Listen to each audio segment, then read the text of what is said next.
Hey folks, in this video I'll show you the most effective way to coach yourself into more powerful writing, speaking, and singing using a technique I call magic words. If you haven't met, I'm Tom Burke. I'm a speech pathologist and voice teacher, and I help professional speakers learn how to write and deliver TED-level talks, and professional singers learn how to belt for days. You're watching day 2 of my holiday vocal advent calendar, where every day now through Christmas, I'll be offering you hot tips to keep your voice warm for the holidays. So let's talk about magic words. The essence of magic words is that you're starting from a place of success whenever you're doing any sort of creative endeavor. So if you're trying to evaluate your writing or evaluate your singing or your speaking, you always want to start from a place of success. Here's what I mean by that. Oftentimes when you're evaluating your own work, folks tend to want to focus on the negative. And all that does is get you in your head. Whereas I want to encourage you to think about what's already working with your work and then amplifying more of that. Let's do a brief exercise to show you what I mean.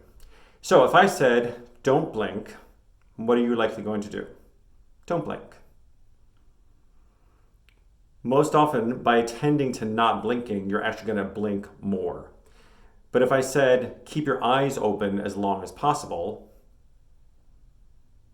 you're going to avoid blinking. So it's very hard to stop doing something negative. It's easier to do more of something positive. And that's how I want you to think about approaching any sort of work you're doing. How can you do more of something that's already working? So in terms of writing, this is how that would play out. Oftentimes when someone is sending me a piece of text, they're asking me for help making it less rambly, less confusing, less boring.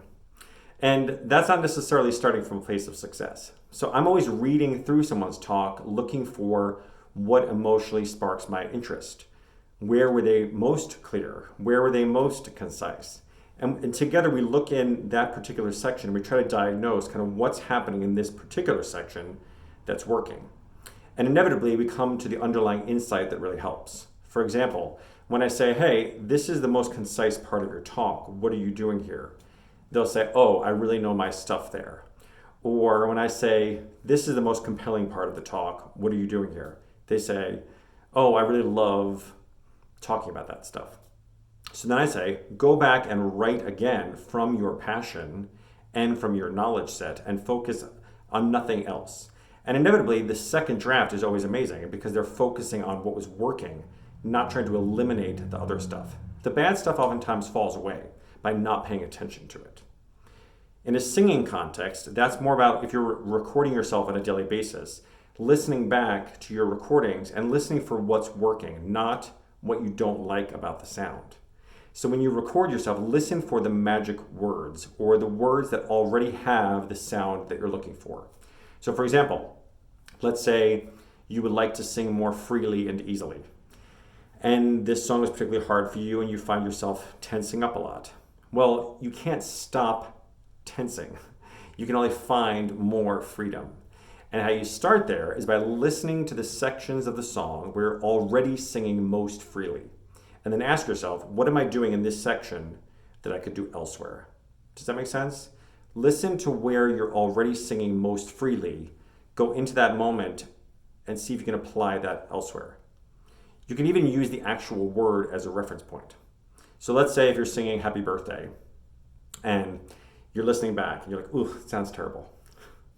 You're going to listen for the one word that you like the most. Example, happy birthday to you. And let's say you like you.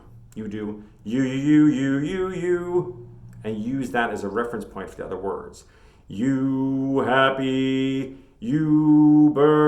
happy birthday to you. And you'll notice that the good word informs the other words that weren't in the sweet spot. Does that make sense? So what I'd like you to do is choose your own adventure here. Either choose a piece of writing that you're working on, choose a piece of text that you're working on for a monologue, choose a cut from your song, and I want you to work on that and just listen back to what's already working. Identify what are your magic words, and then use that as a reference point to create your next draft. That's really the essence here, is always honoring what's working. I know this is a rather abstract concept, but it actually can be a very powerful concept. So today, the gift I'd like to give you is this evening, which is Wednesday, at 7 p.m. EST, I'm going to be doing a Magic Words Masterclass where you have the opportunity to bring to me whatever you're working on, and I'll show you exactly how to implement this into your own work. And so if you'd like the details on that, all you got to do is go send me a direct message, and I'll give you the link to meet up tonight.